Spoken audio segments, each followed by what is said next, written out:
Hello बच्चों। इस lecture में आप सबका बहुत बहुत स्वागत। बेटा, आज के इस लेक्चर में हम लोग वेक्टर को स्टार्ट करेंगे। Algebra of vectors. बेटा, अलजेब्रा ऑफ वेक्टर्स जो है, वेक्टर्स ये बहुत ही इम्पोर्टेंट सब्जेक्ट चैप्टर है, कंपटीशन के लिए भी और बोर्ड के लिए भी।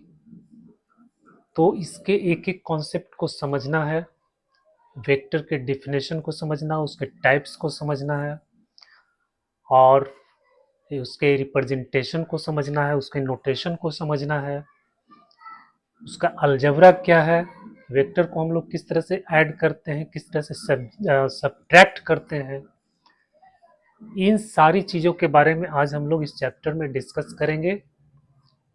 तो अगर लेक्चर आपको बेटा अच्छा लगेगा तो उसको सब्सक्राइब करना, कमेंट करना, लाइक करना। तो आओ आज हम देखते हैं अलजेब्रा ऑफ वेक्टर्स।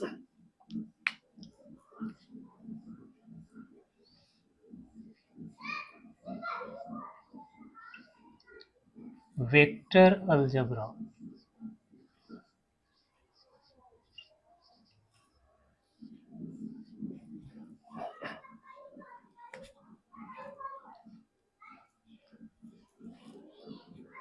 देखो, फिजिक्स में जो आपने पढ़ा है, जो बच्चा पढ़ा होगा वेक्टर्स के बारे में, वो जानता है कि फिजिकल क्वांटिटी जो होता है वो दो तरह का होता है। एक होता है स्केलर क्वांटिटी और एक होता है वेक्टर क्वांटिटी। तो जो स्केलर क्वांटिटी है उसमें सिर्फ मैग्नीट्यूड होता है, सिर्फ मैग्नीट्यूड से ही उसको हम लोग स्पेसिफाई करते हैं, उसके वैल्यू को हम लोग रिप्रेजेंट करते हैं। और जो वेक्टर क्वांटिटीज है उसमें मैग्नीट्यूड और प्लस डायरेक्शन दोनों होता है। तो फिजिकल क्वांटिटीज को हम लोग दो पार्ट में बांटते हैं। एक होता है को physical quantity,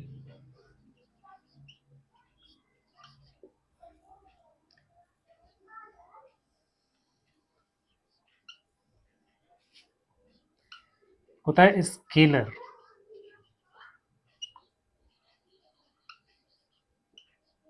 scalar quantity.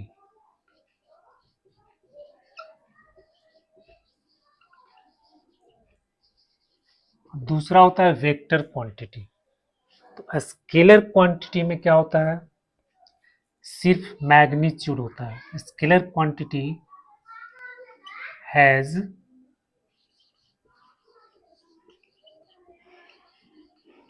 Magnitude only. Vector quantity has both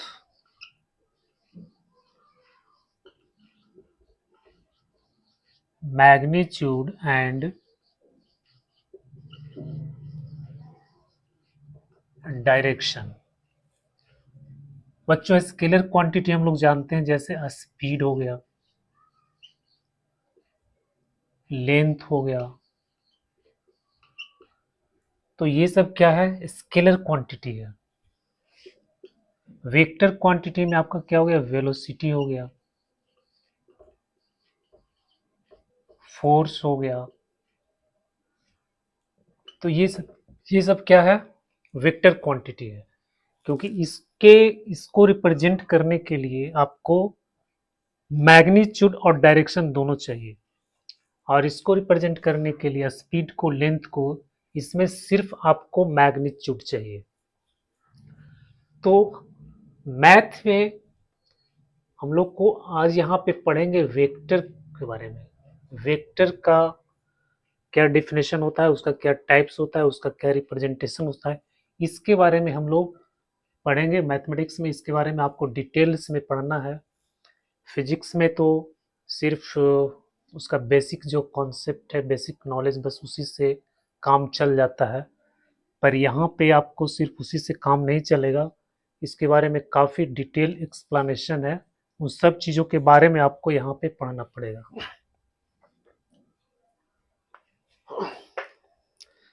तो बच्चों, vector quantity, magnitude and direction, जिस क्वांटिटी में दोनों चीज होता है उसको हम लोग वेक्टर क्वांटिटी कहते हैं।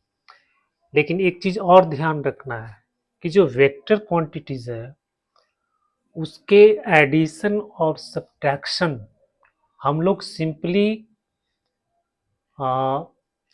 अलजेब्रिक मेथड की तरह हम लोग जोड़ घटाव नहीं करते हैं। उसको जोड़ने घटाने का एक अलग मेथड होता है, एक अलग लॉज होता है, जिसको ट्रायंगल लॉज बोलते हैं या पैरेललोग्राम लॉज बोलते हैं। तो जो भी क्वांटिटी में अगर मैग्नीट्यूड और डायरेक्शन है और वो ट्रायंगल लॉ, पैरेललोग्राम को फॉलो करता है, तभी हम उसको बोलेंगे कि ये वेक्टर क्वांटिटी है। ठीक है। और अगर वो मैग्नीट्यूड और डायरेक्शन तो है लेकिन वो उसको फॉलो नहीं करता, जोड़ने घटाने में सिंपली हम उसको अलजेब्रिक मेथड से जोड़ घटाव कर देते हैं, तो वो वेक्टर क्वांटिटी नहीं होता। तो ये फिजिक्स में होता है ना। जैसे करंट हो गया, करंट में डायरेक्शन और मैग्नीट्यूड दोनों होता है, लेकिन हम लोग उसको हम लोग सिंपली जो है अलजबरा के मेथड से जोड़ते और घटाते हैं, है ना। उसमें ट्रायंगल लॉ या पैरेललोग्राम लॉ लगाने की आवश्यकता नहीं है। तो इसलिए वेक्टर जो क्वांटिटी है, हम लोग इसके बारे में पढ़ेंगे, वेक्टर के बारे में। वेक्टर, इसका जैसे देखो, ये कोई लाइन है, इस लाइन को मान लेते हैं एल, और ये लाइन है, ये वही लाइन है एल। अब इसमें डायरेक्शन को दो तरह से रिप्रेजेंट कर सकते हैं। एक डायरेक्शन ऐसे भी हो सकता है इस डायरेक्शन में, और दूसरा इसका डायरेक्शन ऐसे भी हो सकता है।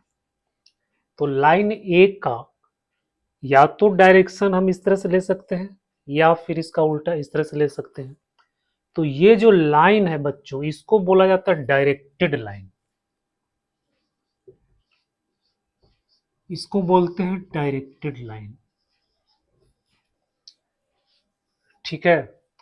अब इस डायरेक्टेड लाइन का एक हम लोग पार्ट लेते हैं, उसका एक सेगमेंट लेते हैं।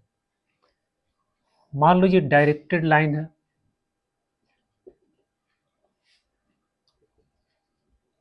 ठीक है। इसका हम एक पार्ट ले लेते हैं पी क्यू। तो ये जो पी क्यू हो गया, इसको बोलते हैं डायरेक्टेड लाइन सेगमेंट। इसको क्या बोलते हैं? Directed line segment. ये डायरेक्टेड लाइन सेगमेंट हो गया। तो इसी को हम लोग बोलते हैं वेक्टर। ये जो डायरेक्टेड लाइन सेगमेंट है पी क्यू, बेटा इसी को हम लोग बोलते हैं वेक्टर। तो वेक्टर क्या? एक डायरेक्टेड लाइन सेगमेंट है। वेक्टर क्या है? Vector is a directed line segment, है ना। तो अब इसमें इसका जो लेंथ है, ये इसका मैग्नीट्यूड हो गया, और फिर ये डायरेक्शन हो गया इसमें। तो इसमें मैग्नीट्यूड और डायरेक्शन दोनों है। ठीक है। अब इसके मैग्नीट्यूड को, जैसे मान लो कि ये कोई वेक्टर ए है, मतलब पी क्यू, इसको हम लोग ऐसे भी लिख सकते हैं, या इस वेक्टर को मान लेते हैं ए, तो इसको ऐसे रिप्रेजेंट करते हैं। मतलब ये लेंथ हो गया, पी से क्यू तक इसका लेंथ हो गया, ठीक है। और उस पर हम एरो का साइन दे देते हैं, तो ये वेक्टर बन जाता है। उसी तरह से इसको हम लोग ए मान लिए हैं, है ना। दिस डायरेक्टेड लाइन सेगमेंट को हम ए मान लिए हैं, तो वेक्टर को हम लोग इस तरह से रिप्रेजेंट करेंगे। किसी किसी बुक में वेक्टर को सिर्फ ए लिखा जाता है, कहीं कहीं बी लिखा जाता है, ठीक है, इस तरह से भी लिख दिया जाता है। तो बच्चों ये इसका रिप्रेजेंटेशन हो गया, ये आपका नोटेशन हो गया, इस तरह से हम लोग इसको ये इसका सिंबल हो गया वेक्टर का, ठीक है। अब इसके मैग्नीट्यूड, मैग्नीट्यूड का मतलब क्या हो गया? मैग्नीट्यूड, मैग्नीट्यूड का हो गया मोड ऑफ पी क्यू। इसका जो मॉडुलस वैल्यू होगा वही इसका मैग्नीट्यूड। मैग्नीट्यूड का मतलब हो गया length of this line segment, length of P Q, ठीक है। ये पी क्यू का जो लंबाई है उसी को बोलते हैं मैग्नीट्यूड। इसको हम लोग मोड से रिप्रेजेंट करते हैं। अब इसको मैग्नीट्यूड इसका लिखना है तो हम लोग ऐसे लिखेंगे, ये इसका मैग्नीट्यूड हो गया। अब मैग्नीट्यूड है, ये जब इस तरह से कर देते हैं, ये सिर्फ मैग्नीट्यूड को बता रहा है, इसमें डायरेक्शन नहीं है। वेक्टर का सिर्फ मैग्नीट्यूड को ये रिप्रेजेंट कर रहा है ना। अब ऐसे लिखेंगे तो इसमें दोनों आएगा, मैग्नीट्यूड प्लस डायरेक्शन। और जब हम इस तरह से रिप्रेजेंट करेंगे तो ये सिर्फ इसका मैग्नीट्यूड है ना। अब मैग्नीट्यूड क्या होता है, बहुत सारे बच्चों को पता नहीं है मैग्नीट्यूड क्या होता है।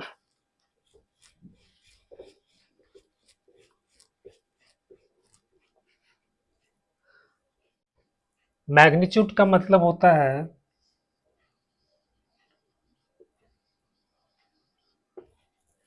न्यूमेरिकल वैल्यू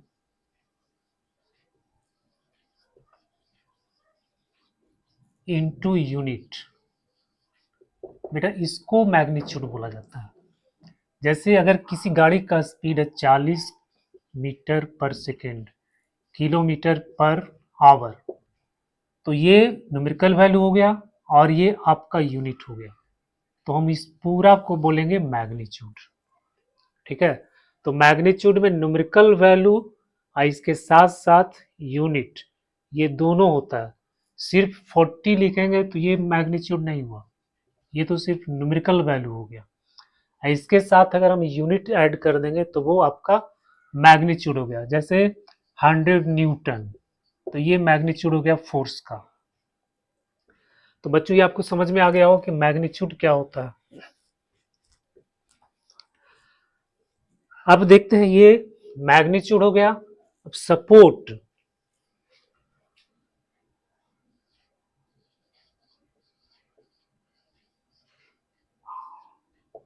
सपोर्ट, सपोर्ट होता है the line of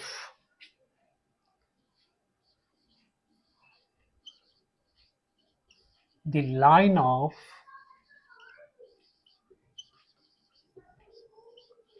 unlimited length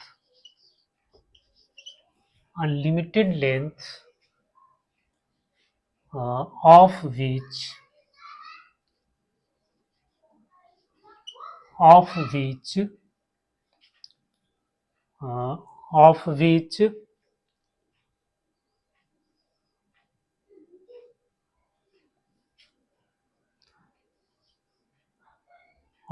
which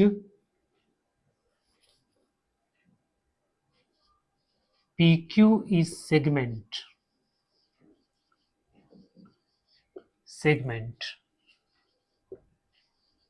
is called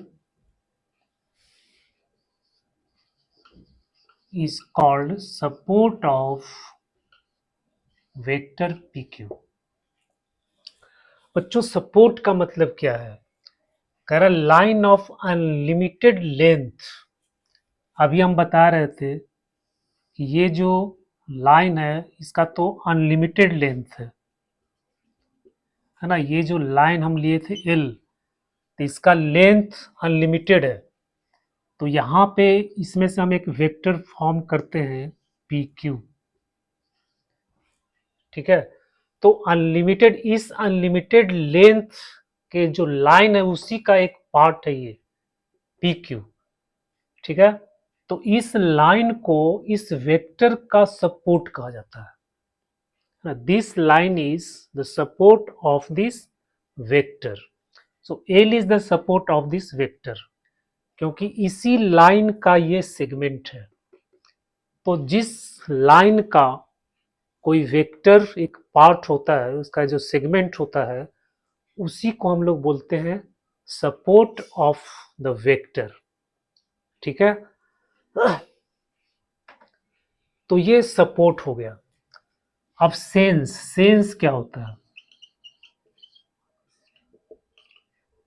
sense होता है the sense of P Q is from P to Q. मतलब कोई वेक्टर हम लोग लेते हैं इस तरह से, मान लो कि ये वेक्टर है पी क्यू। ठीक है, तो सेंस का मतलब हो गया, ये हो गया इनिशियल पॉइंट और ये हो गया टर्मिनल पॉइंट। तो इनिशियल पॉइंट से टर्मिनल पॉइंट की तरफ, इसको हम लोग बोलते हैं सेंस। इस वेक्टर का सेंस क्या है? P से Q की तरफ, फ्रॉम P टू Q। अगर हम इसको ऐसे लिख देते हैं पी क्यू, तो इसका सेंस चेंज हो गया। अब इसका सेंस हो गया Q से P की तरफ। ठीक है, तो सेंस का मतलब हो गया from initial point position of vector to terminal position. ठीक है बच्चों, समझ में आ गया? तो ये सपोर्ट क्या होता है और सेंस क्या होता है।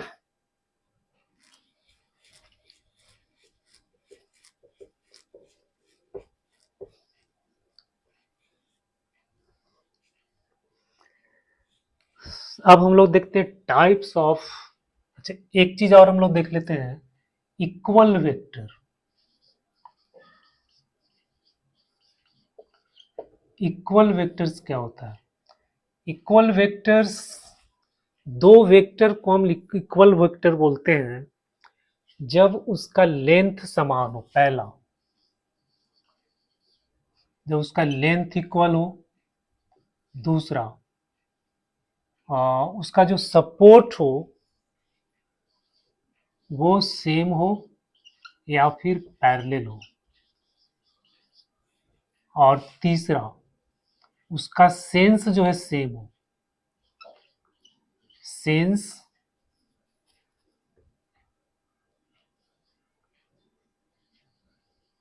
Same sense. बच्चों जब ये तीन कंडीशन पूरा होगा तब हम बोलेंगे कि वो दोनों वेक्टर क्या है? इक्वल वेक्टर है। तो दो वेक्टर्स, मान लो वेक्टर ए और वेक्टर बी, ये दोनों वेक्टर इक्वल कब होगा? जब दोनों का लेंथ सेम होना चाहिए, मतलब मैग्नीट्यूड दोनों का सेम होना चाहिए। से ए का मैग्नीट्यूड और बी का मैग्नीट्यूड, ये दोनों आपको सेम होना चाहिए। दूसरा, सेम और पैरेलल सपोर्ट, सॉरी सपोर्ट, वो दोनों का सपोर्ट या तो सेम होना चाहिए या फिर पैरेलल होना चाहिए। जैसे वेक्टर ए है, इसका ये सपोर्ट ये हो गया वेक्टर ए का। ठीक है, ये वेक्टर बी है। ठीक है, दोनों का सपोर्ट क्या है? पैरेलल है। या फिर दोनों का सपोर्ट सेम होना चाहिए। तो पहला कंडीशन है दोनों का मैग्नीट्यूड मतलब लेंथ सेम होना चाहिए। दूसरा, सेम और पैरेलल सपोर्ट होना चाहिए। और सेंस सेम होना चाहिए।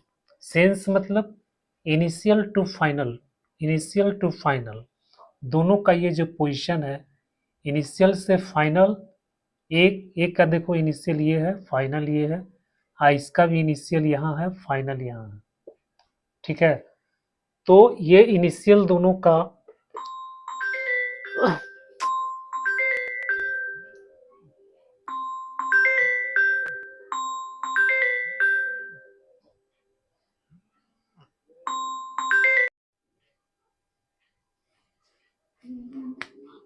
गाड़ी लेके कहाँ मिले?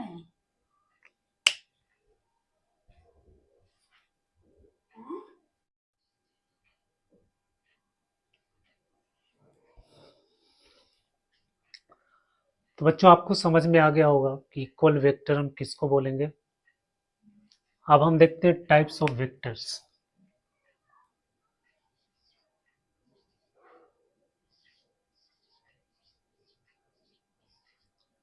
Types of vector.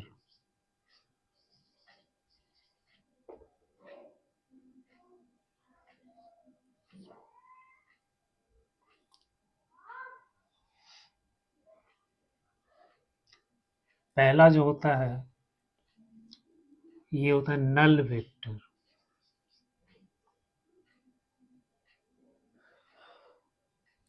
और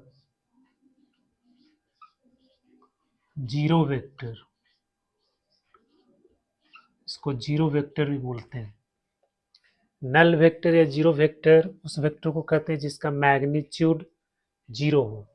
जैसे मान लो कि कोई वेक्टर ए है और इसका मैग्नीट्यूड अगर जीरो है तो हम इसको बोलेंगे जीरो वेक्टर। अब जीरो वेक्टर को हम लोग डिनोट कैसे करते हैं, जीरो लिख करके इसके ऊपर एरो का साइन दे देते हैं। ठीक है, तो बेटा इसका मैग्नीट्यूड तो जीरो हो गया, लेकिन इसका डायरेक्शन फिक्स नहीं होता है, अनलिमिटेड डायरेक्शन होता है, कुछ भी डायरेक्शन हो सकता है। ठीक है, तो ये जीरो वेक्टर हो गया। दूसरा होता है यूनिट वेक्टर।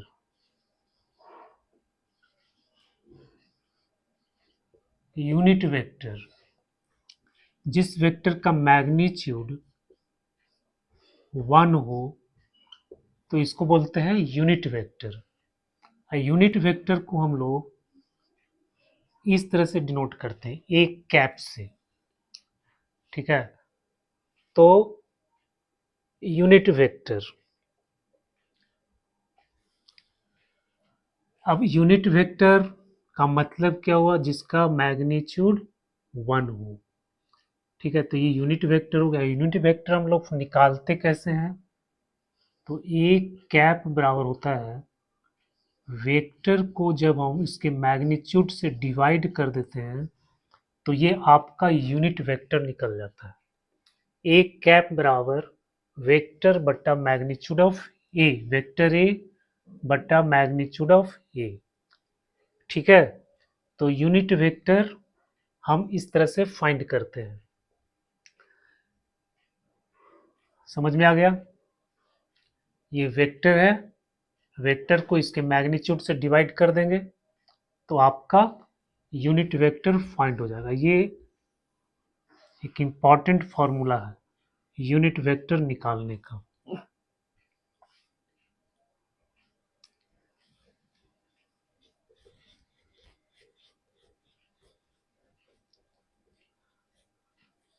अब लाइक और अनलाइक वेक्टर्स।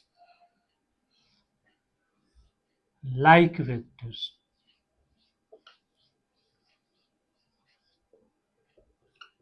लाइक वेक्टर्स जिसका सेंस सेम होना चाहिए। लाइक वेक्टर जिसका सेंस सेम होना चाहिए, या फिर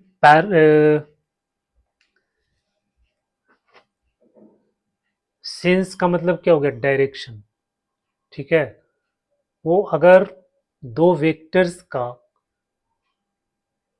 या दो से अधिक वेक्टर्स का अगर सेम डायरेक्शन है, सेम सेंस है, तो उसको हम लोग बोलते हैं like vectors.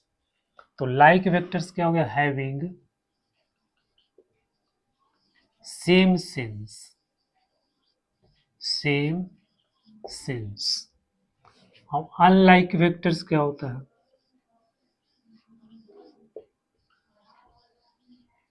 Unlike vectors having opposite sense, having opposite sense, तो इसको बोलते हैं हम लोग अनलाइक वेक्टर्स।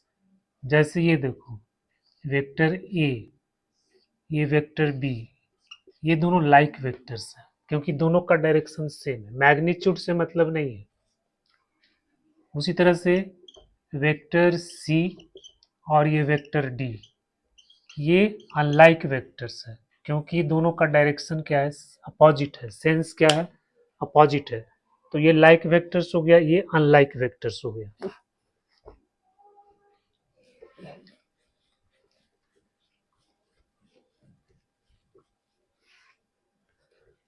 अब है collinear vectors.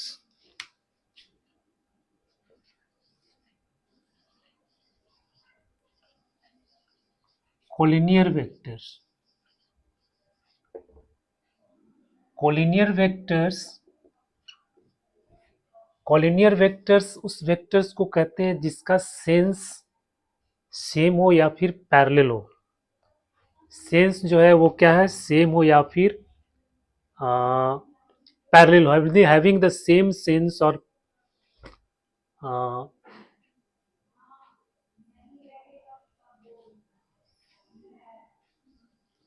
having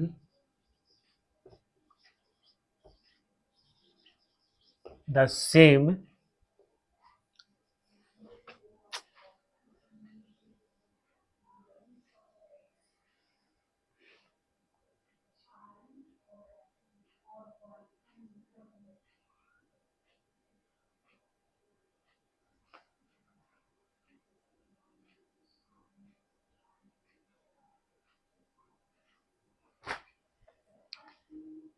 having the same uh,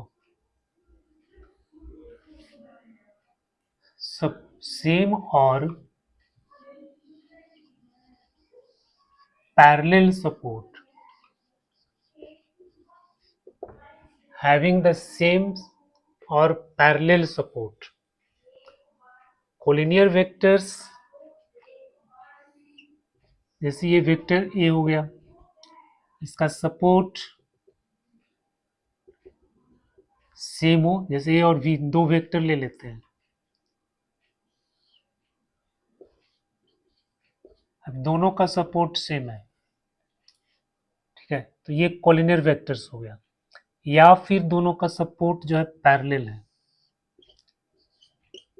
इस तरह से, तो इसको भी हम लोग कॉलिनियर वेक्टर्स बोलेंगे, ठीक है। सपोर्ट सेंस सेम भी हो सकता है और डिफरेंट भी हो सकता है। देखो ये वेक्टर सी है, ठीक है? तो ये सब क्या है, कॉलिनियर वेक्टर है, ए बी सी ये सब कॉलिनियर वेक्टर्स है, क्योंकि सपोर्ट सबका सेम है, पैरेलल है, सॉरी सेम नहीं पैरेलल है, सबका पैरेलल सपोर्ट है, ठीक है। डायरेक्शन अपोजिट हो चाहे सेम हो, उससे लेना देना नहीं है। तो इसको हम लोग बच्चों बोलते हैं collinear vectors.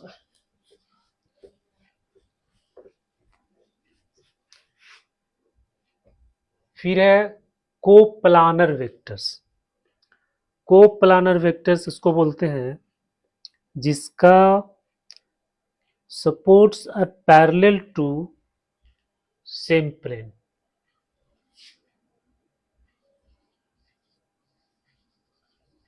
Coplanar vectors, coplanar vectors होता है जिसका जब दो या दो से अधिक वेक्टर्स का जो सपोर्ट है वो किसी प्लेन के पैरेलल हो, तो उसको हम लोग बोलते हैं कोप्लानर वेक्टर्स। इसमें क्या है, supports are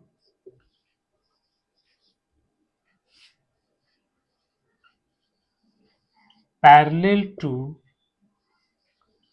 the same plane. किसी प्लेन की पैरेलल अगर सपोर्ट है तो उसको हम लोग बोलते हैं कोप्लानर वेक्टर्स। जैसे मान लो कि ये कोई प्लेन है, ठीक है, अब इसी में एक वेक्टर है, इसका सपोर्ट ये वाला है इस वेक्टर का, और एक वेक्टर ऐसे है, ठीक है, इसका सपोर्ट ये है। अब ये दोनों वेक्टर ये जो है इसके पैरेलल है, ये भी इसके पैरेलल है, इसका सपोर्ट इसके पैरेलल है, इसका सपोर्ट इसके पैरेलल है, तो हम बोलेंगे कि ये दोनों क्या है, कोप्लानर वेक्टर्स है। मतलब एक ही प्लेन के सपोर्ट्स में, नहीं सपोर्ट्स अगर जितने भी वेक्टर्स इसमें है सबका सपोर्ट अगर इसी प्लेन के पैरेलल है, सेम प्लेन के पैरेलल है, तो हम उसको बोलते हैं कोप्लानर वेक्टर्स, मतलब वेक्टर्स जो एक ही प्लेन में हो। कोप्लानर का मतलब vectors lie in the same plane. उसके बाद है को इनिशियल,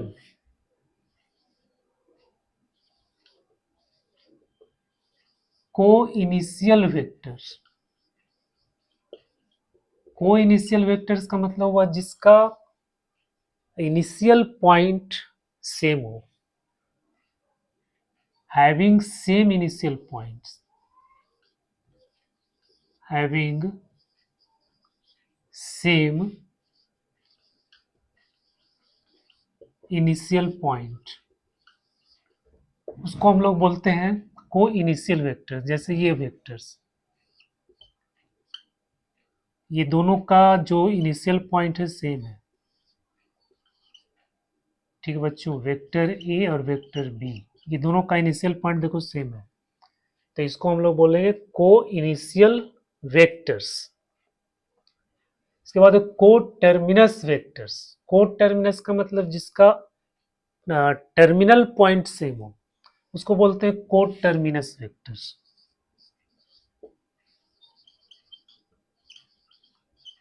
को टर्मिनस वेक्टर्स,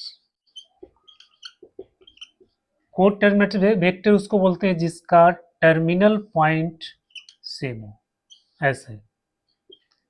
ठीक है, ये हो गया पी क्यू और ये हो गया are Q.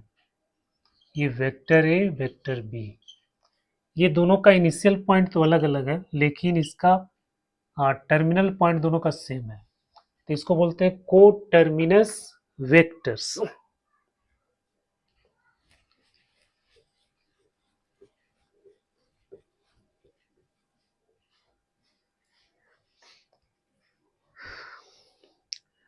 Negative of A vector,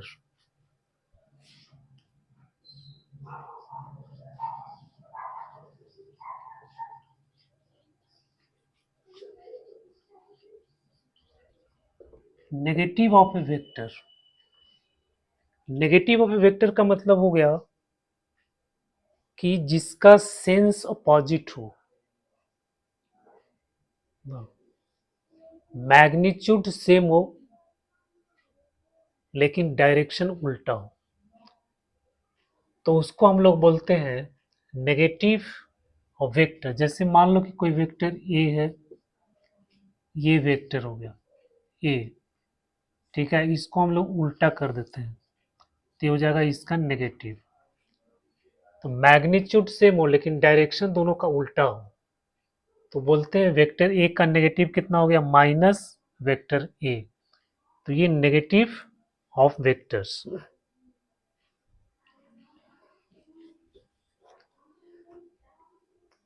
अब है बच्चों रेसिप्रोकल वेक्टर्स, रेसिप्रोकल वेक्टर्स।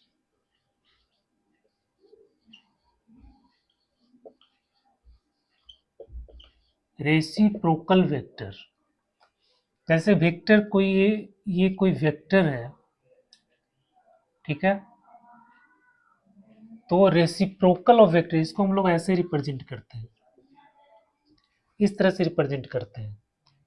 तो रेसिप्रोकल का मतलब है कि डायरेक्शन सेम है लेकिन उसका मैग्नीट्यूड एक दूसरे का रेसिप्रोकल है, तो उसको बोला जाता है रेसिप्रोकल ऑफ वेक्टर्स।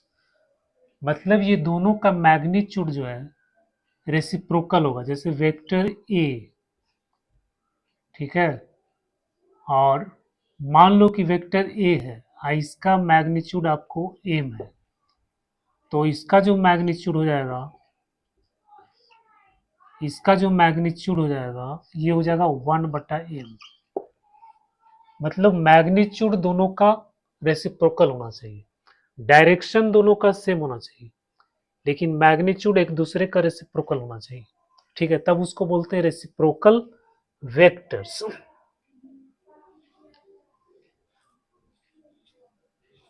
अब है लोकेलाइज्ड वेक्टर्स।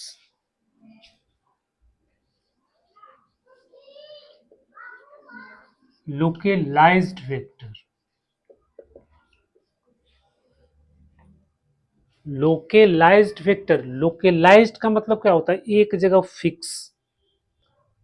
ठीक है, लोकेलाइज्ड का मतलब हुआ एक जगह फिक्स। ठीक है, तो लोकेलाइज्ड वेक्टर का मतलब क्या है कि वैसा वेक्टर जो किसी लाइन के पैरेलल हो और किसी एक पॉइंट से अगर पास कर रहा है तो वो आपका लोकेलाइज्ड वेक्टर हो जाएगा। जैसे मान लो कि ये कोई लाइन है, ठीक है, और ये एक पॉइंट है, इस पॉइंट से एक वेक्टर इसके पैरेलल ऐसे पास कर रहा है, इस पॉइंट से हो करके जो ये जो वेक्टर है इसके पैरेलल है और इस पॉइंट से पास कर रहा है, तो ये जो वेक्टर हुआ ये आपका लोकेलाइज्ड वेक्टर हो गया, है ना, ये फिक्स हो गया। अब ये आगे पीछे ऊपर नीचे मूव नहीं कर सकता है, उसका पोजीशन फिक्स हो गया।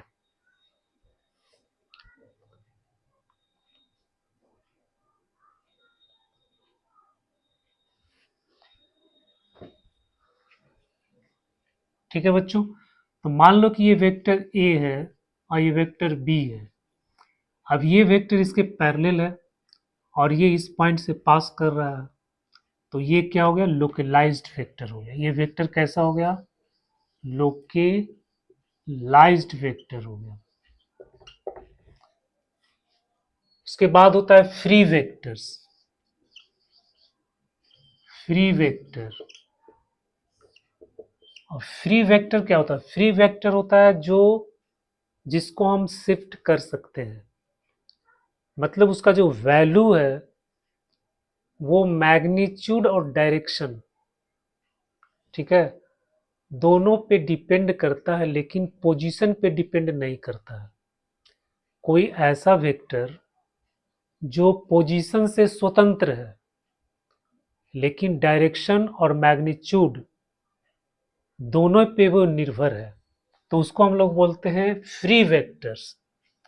तो फ्री वेक्टर्स जैसे ये वेक्टर है, ठीक है, ए, है ना बच्चों, इसको हम लोग इस तरह से शिफ्ट कर सकते हैं, ऐसे यहाँ पे ला सकते हैं, बशर्ते इसका मैग्नीट्यूड और डायरेक्शन चेंज नहीं होना चाहिए, है ना। तो ये वेक्टर जो है ये फ्री वेक्टर्स है, इसको हम आगे भी इधर बढ़ा सकते हैं, आगे भी शिफ्ट कर सकते हैं, ऐसे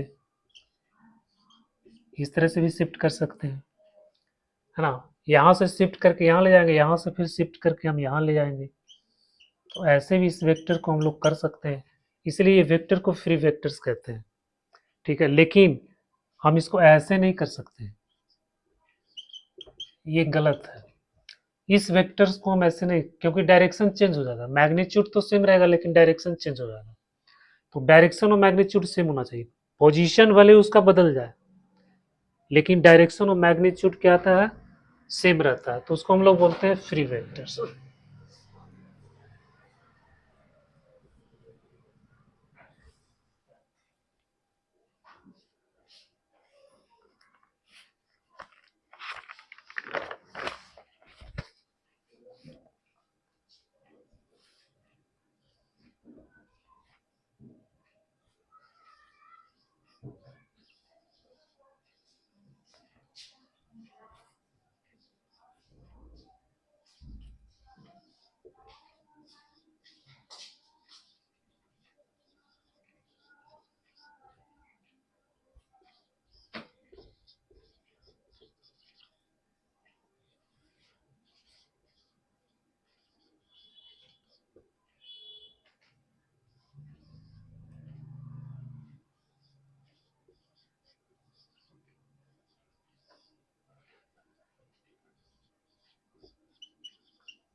देखो बच्चों ये सवाल है, represent a displacement of 40 kilometre 30 degree west of south.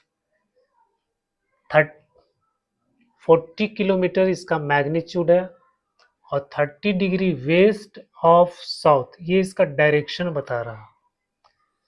ठीक है, तो ये 40 किलोमीटर ये मान लेते हैं, ये लेंथ, ये वेक्टर हो गया, इसका लेंथ है 40 किलोमीटर और डायरेक्शन कर रहा है वेस्ट ऑफ साउथ, साउथ से वेस्ट की तरफ 30 डिग्री। तो इस तरह से इसको हम रिप्रेजेंट करेंगे, तो ये वेक्टर को रिप्रेजेंट कर रहा है।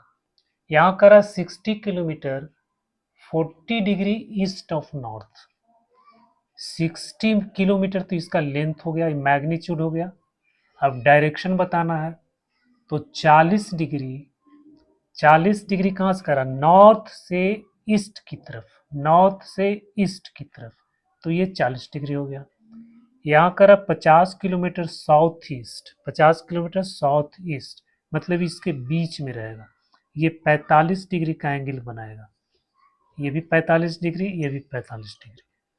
तो ये वेक्टर को हम लोग इस तरह से रिप्रेजेंट करते हैं।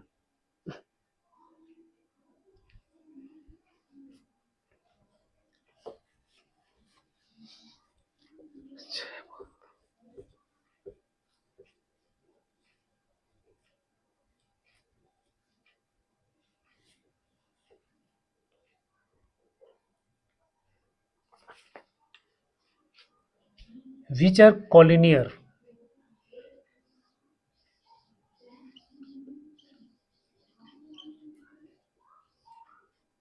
Equal.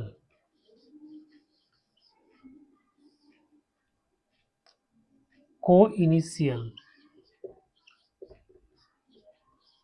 Co-initial.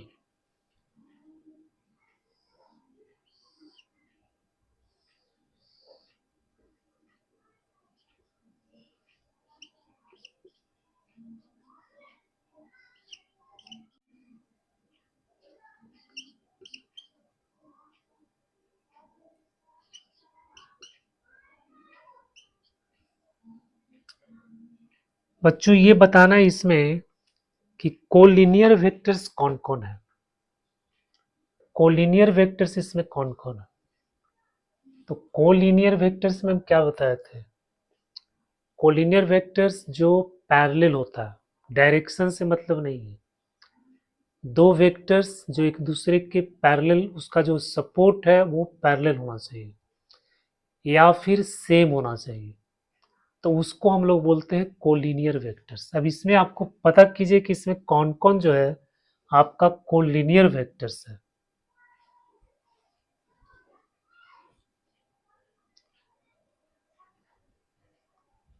तो यहाँ पे देखो वेक्टर ए और वेक्टर सी ये दोनों पैरेलल है, तो ए और सी तो कोलिनियर हो गया।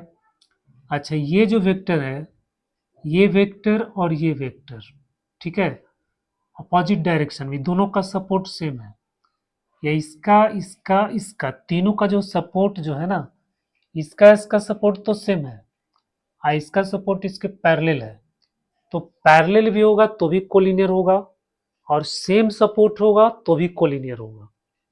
ठीक है बच्चों, तो यहाँ पे जो कोलिनियर हो जाएगा इसका, ये हो जाएगा ए सी और डी, ये दोनों आपका कोलिनियर वेक्टर्स हो गया। अब करें इक्वल वेक्टर्स, इक्वल वेक्टर जिसका मैग्नीट्यूड सेम है, तो बच्चों इसका मैग्नीट्यूड आपको सेम है, सवाल में ऐसे दिया हुआ है, 1 यूनिट 2 यूनिट, 1 यूनिट 2 यूनिट, और इसमें है 3 यूनिट, ऐसे दिया हुआ है। तो ये दोनों आपका क्या हो गया, इक्वल वेक्टर्स, ए और सी ये दोनों इक्वल वेक्टर्स हो गए। करा को इनिशियल वेक्टर्स, तो को इनिशियल वेक्टर्स का मतलब क्या हुआ, जिसका ऑरिजिनेटिंग पॉइंट मतलब इनिशियल पॉइंट जिसका सेम है, तो उसको हम लोग बोलते हैं को इनिशियल वेक्टर्स। तो इनिशियल पॉइंट आपका किसका किसका, देखो यहाँ पे इनिशियल पॉइंट इस वेक्टर का, इस वेक्टर का, इस वेक्टर का, मतलब हो गया वेक्टर बी, वेक्टर सी और वेक्टर डी, ये तीनों का इनिशियल पॉइंट सेम है, तो ये तीनों क्या हो गया, को इनिशियल वेक्टर्स। समझ में आ गया।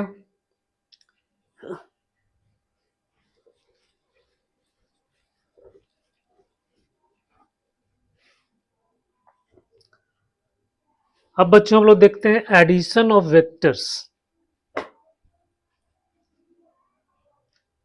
Addition of vectors,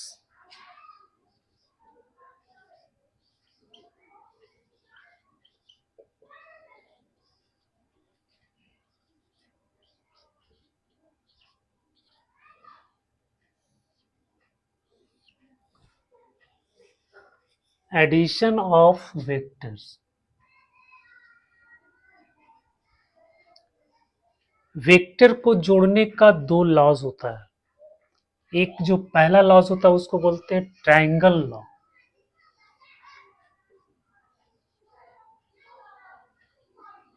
triangle law, बच्चों ट्रायंगल लॉ से वेक्टर को जोड़ना, तो इसमें क्या करते हैं, जैसे मान लो कि आपको ये वेक्टर दिया हुआ है ए, ठीक है, और ये वेक्टर आपको दिया हुआ है बी। अब ये दोनों वेक्टर को आपको जोड़ना है ट्रायंगल लॉ के, ठीक है। तो ट्रायंगल लॉ से ये दोनों वेक्टर को जोड़ना है, तो इसमें क्या करते हैं, इसका तरीका क्या है कि ये देखो, इसका initial point, terminal point, initial point, terminal point. तो हम क्या करते हैं कि एक का इनिशियल पॉइंट और दूसरे का टर्मिनल पॉइंट, दोनों को हम मिला देते हैं, लेकिन डायरेक्शन चेंज नहीं होना चाहिए, ठीक है, डायरेक्शन चेंज नहीं होना चाहिए। हम इसको शिफ्ट कर सकते हैं क्योंकि ये फ्री वेक्टर्स है। ये कैसा वेक्टर्स है, फिक्स वेक्टर्स नहीं है, फ्री वेक्टर्स है। तो फ्री वेक्टर्स है तो इसको हम लोग शिफ्ट कर सकते हैं, इसकी पोजीशन को हम लोग चेंज कर सकते हैं, ठीक है बच्चों। तो देखो ये वेक्टर का ये पोजीशन, टर्मिनल पोजीशन। अब इसमें हम लोग क्या करते हैं, इसका वेक्टर ए का टर्मिनल पोजीशन यहाँ है, ठीक है। तो इसका इनिशियल पोजीशन और इसका टर्मिनल पोजीशन दोनों को हम लोग एक जगह मिला देते हैं। मतलब इसको हम लोग आगे शिफ्ट करेंगे इस तरह से, और फिर यहाँ से बढ़ा करके यहाँ ऐसे शिफ्ट कर देंगे, ऐसे। ये हो गया वेक्टर बी, ठीक है। इसको हम लोग थोड़ा सा इस तरह से शिफ्ट करेंगे, आगे बढ़ाएंगे, और फिर यहाँ से हम ऐसे शिफ्ट कर देंगे पैरेलल। अब बच्चों पहला वेक्टर का जो इनिशियल पोजीशन है और दूसरा वेक्टर का जो फाइनल पोजीशन है, इसको हम लोग मिला देते हैं इस तरह से। तो ये जो वेक्टर बना, यही वेक्टर आपका हो गया ए प्लस बी, ये दोनों का सम हो गया, ठीक है। तो vector A plus vector B equal to vector A plus B, ये वेक्टर हो गया। इस वेक्टर को मान लो सी, तो सी बराबर हो गया ए प्लस बी, ठीक है। तो इस तरह से हम लोग ट्रायंगल लॉ से वेक्टर को ऐड करते हैं। अब मान लो कि ये वेक्टर आपको दिया हुआ है, ये वेक्टर मान लो एम है, ठीक है, ये वेक्टर आपका एन है। अब इसको हमको ऐड करना है, तो इसको हम लोग कैसे ऐड करेंगे, तो इनिशियल और फाइनल दोनों को मिलाना है, एक का इनिशियल दूसरे का फाइनल। इस वेक्टर को, ये वेक्टर इस तरह से है, एम है, ठीक है, और इस वेक्टर का मान लो हम लोग इसका इनिशियल को यहाँ पे ले आते हैं, तो ये वेक्टर कैसे हो जाएगा, इस तरह से इनिशियल और ये फाइनल, ये वेक्टर एन हो गया, ठीक है। अब इसका इनिशियल इसका फाइनल, ऐसे हम लोग इसको मिला देते हैं इस डायरेक्शन में, ठीक है बच्चों। तो इसका मान लो कि ये डी है, तो डी बराबर क्या हो जाएगा, ये हो जाएगा एम प्लस एन, ये मतलब ये आपका रिजल्टेंट हो जाएगा, रिजल्टेंट मतलब सम हो जाएगा, ये दोनों वेक्टर का सम आपका वेक्टर डी हो जाएगा इस तरह से। तो ये जरूरी नहीं है कि इसका इनिशियल इसका फाइनल, हम किसी का भी इनिशियल किसी का भी फाइनल मिला देंगे, तो इस तरह से एक ट्रायंगल बनेगा, ठीक है। और उस ट्रायंगल का जो ये लास्ट लाइन है, पहला लाइन दूसरा लाइन ये अंतिम लाइन, जिससे हमको इसको क्लोज बना देंगे, जिस लाइन से हम इसको क्लोज बनाते हैं, तो वही जो है उसका वही इसका क्या हो जाएगा, सम हो जाएगा। लेकिन ऑर्डर दोनों का सेम होगा। जैसे यहाँ पे वेक्टर की, ये दोनों वेक्टर का ऑर्डर ऐसे है, लेकिन यहाँ पे जो ये जो आपका सम मिलेगा, इसका ऑर्डर आपको उल्टा हो जाएगा। तो बच्चों इसको बोलते हैं हम लोग ट्रायंगल लॉ। अब दूसरा है पैरेललोग्राम लॉ। पैरेललोग्राम लॉ से हम लोग कैसे जोड़ते हैं? पैरेललोग्राम,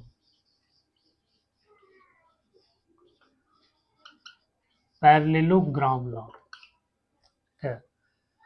पैरेललोग्राम लॉ में क्या करते हैं, जैसे मान लीजिए कि आपको ये वेक्टर ए है, ठीक है, ये वेक्टर आपका बी है।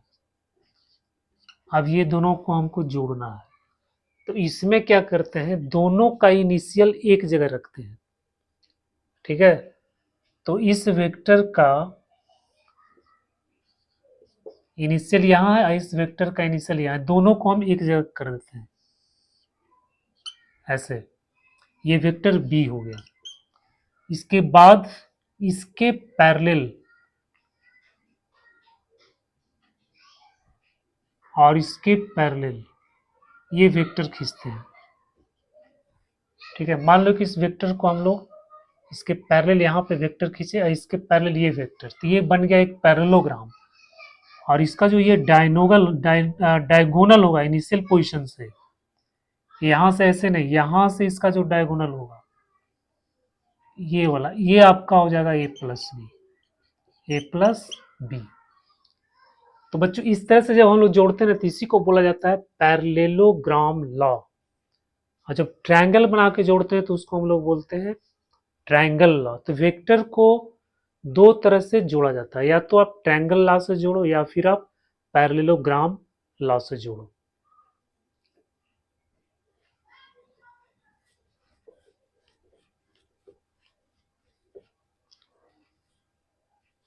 अब अगर बहुत सारा वेक्टर्स आपको दिया हुआ है, जैसे वेक्टर एक वेक्टर हो गया, ये वेक्टर हो गया, ये वेक्टर हो गया, ये वेक्टर हो गया, ये वेक्टर हो गया, ये vector A, vector B, vector C, vector D, vector E. अब इस सब वेक्टर को जोड़ना है हमको, ठीक है।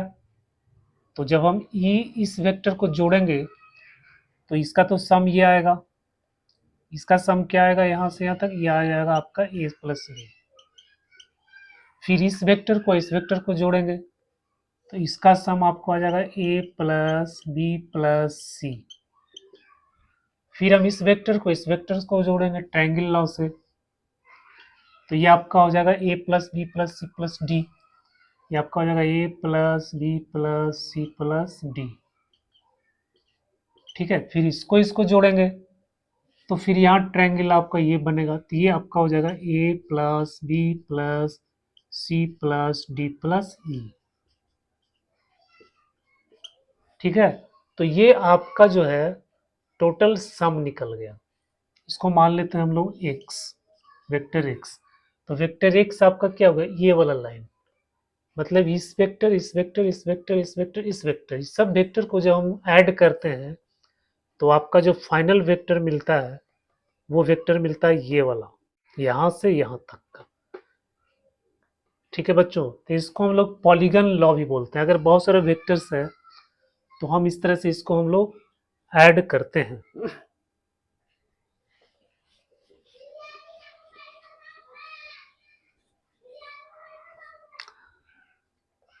अब जो आपका नेक्स्ट टॉपिक है वो है पोजीशन वेक्टर्स। अब है पोजीशन वेक्टर्स।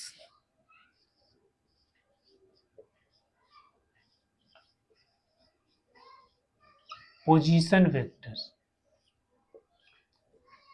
पोजीशन वेक्टर जो होता है वो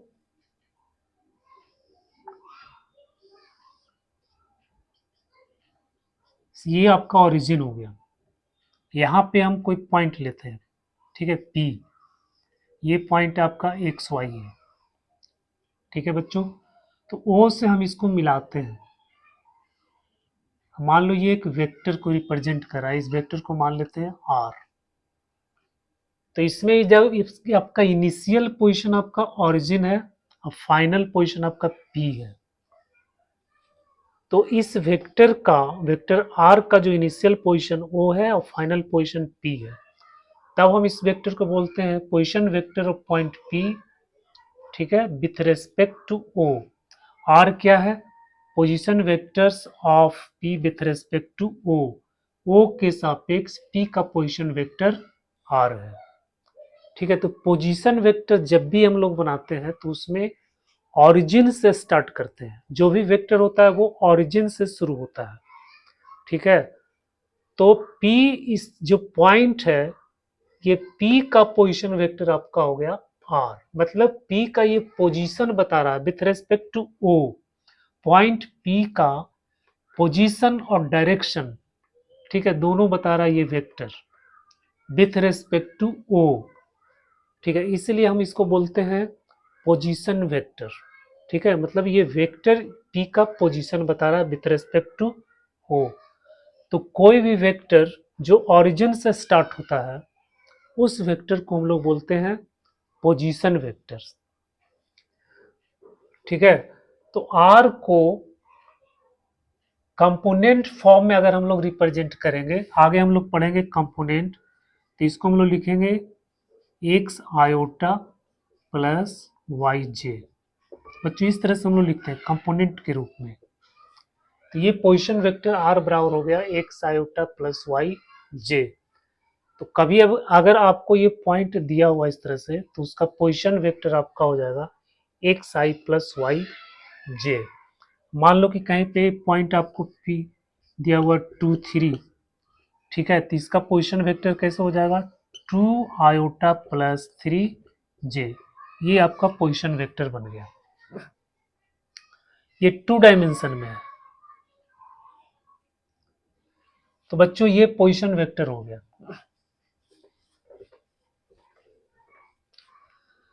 अब हम लोग देखते हैं rectangular resolution of vector.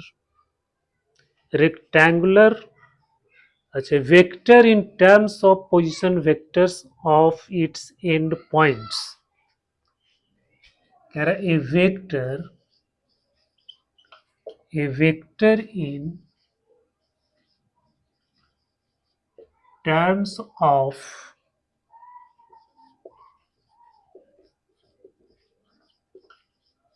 Position vector of its end points, ends points.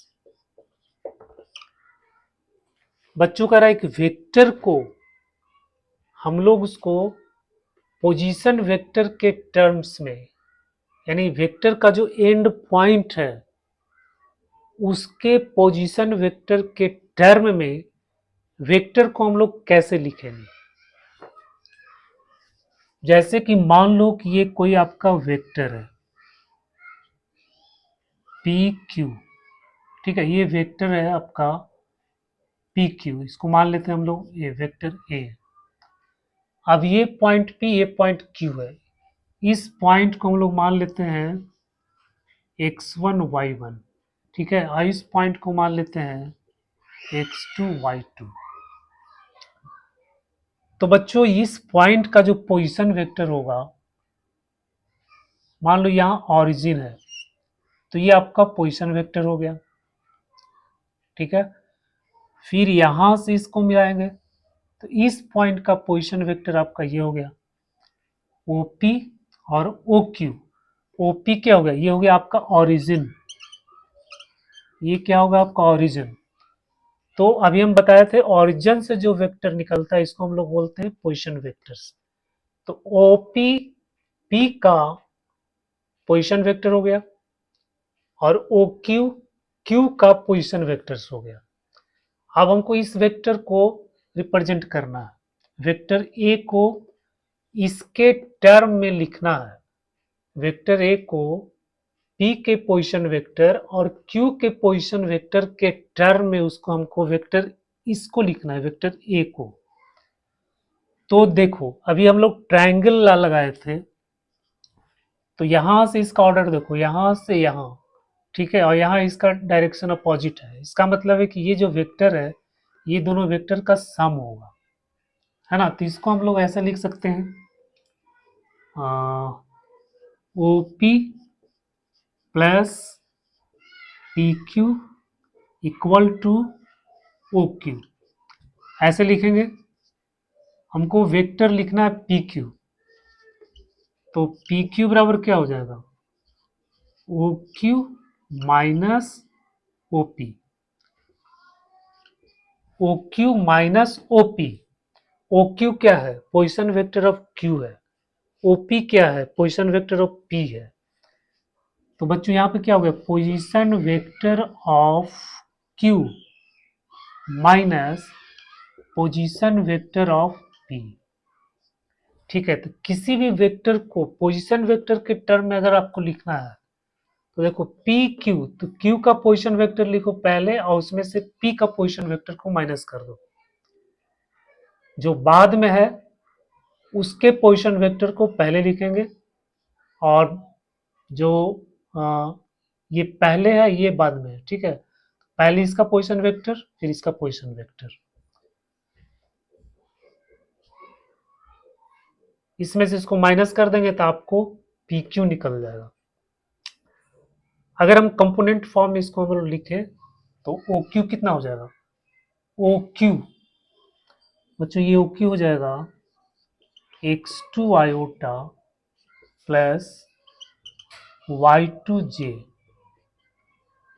इसमें से माइनस कर देंगे इसका position vector x iota x one iota plus y one j. तो यहां से आपको मिल जाएगा x two minus x one iota plus y two minus y one j. तो x2 माइनस एक्स वन मतलब x2 में से x1 घटा देंगे, फिर i प्लस y2 में y1 घटा देंगे, फिर j। तो ये आपका PQ निकल गया। तो इससे हमको ये पता चला कि अगर दो कोई वेक्टर का अगर ये मतलब दो पॉइंट आपको दिया हुआ है, ठीक है, तो उसको हम लोग वेक्टर फॉर्म में कैसे लिखेंगे, तो x2 minus x one i plus y2 minus y one j. तो ये आपका वेक्टर हो गया। ठीक है, तो पोजीशन वेक्टर के फॉर्म में हम लोग ऐसे लिख सकेंगे, अगर पॉइंट आपको दिया हुआ है तो इस तरह से हम लोग एक्सप्रेस करेंगे किसी वेक्टर को।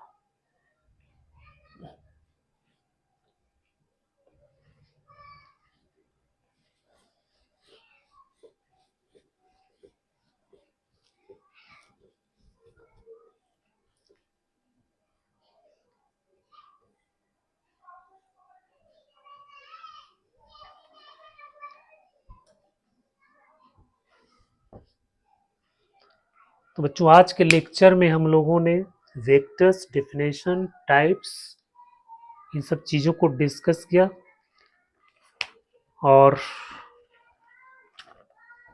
अगले लेक्चर में हम लोग देखेंगे रेक्टेंगुलर रिजोल्यूशन, देखेंगे कंपोनेंट्स, देखेंगे फिर स्केलर प्रोडक्ट, वेक्टर प्रोडक्ट, ये सब देखेंगे, उसको डिस्कस करेंगे। तो इस वीडियो को देखने के लिए आपको बहुत बहुत धन्यवाद।